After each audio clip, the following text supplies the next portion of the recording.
So what did we learn in this chapter? Hey there, future real estate pros. Let's dive into what we've unpacked in this fascinating chapter.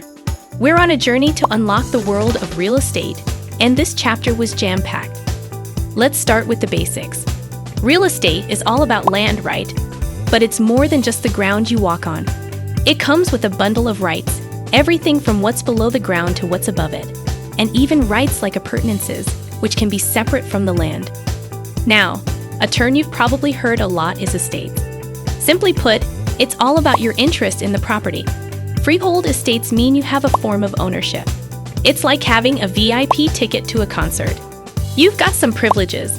But then there are leasehold estates, where you get to use and occupy the property, but you don't technically own it. It's like renting your seat at that concert. And how can we forget the different ways to own property? From co-ownership, where you share the title, to trusts, where someone holds the property for someone else's benefit. And if you're a business looking to dive into real estate, you've got options like corporations, partnerships, or even REITs that deal with income-producing assets. Now, let's talk about encumbrances. Think of these as little strings attached to a property's title. They can be anything from easements, which allow someone to use a part of your land, like a shared driveway, to liens, which are claims against the property due to debts. Oh, and remember, respath. It's the knight in shining armor, ensuring everyone plays fair when it comes to real estate transactions.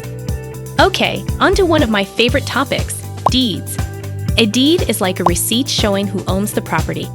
It has a grantor, the giver, and a grantee, the receiver. And guess what? There are different types of deeds, like the full-blown warranty deed that gives the most protection to the grantee, or the quitclaim deed, which is kind of an as-is deal. But a deed isn't worth much if there are problems with the title. This is where title closing comes in. Think of it as the final lap in the property buying relay race. It's where transactions are finalized, the seller gets paid, and all the paperwork gets squared away. It's also where we ensure that the title is clear of any issues, using tools like title insurance. If you've ever bought something, you know there's always a price tag. And with real estate, that's no different. Closing costs are those additional charges when buying or selling property. They can range from fees for services to taxes and insurance costs. As agents, it's our job to guide clients through this and make sure there aren't any surprise costs.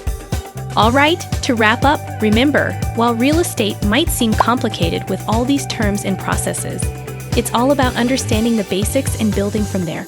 And with this chapter under our belts, we're well on our way to becoming real estate gurus. See you after the next chapter, and always remember, the world of real estate is vast, but with each chapter, we're making it a little more familiar.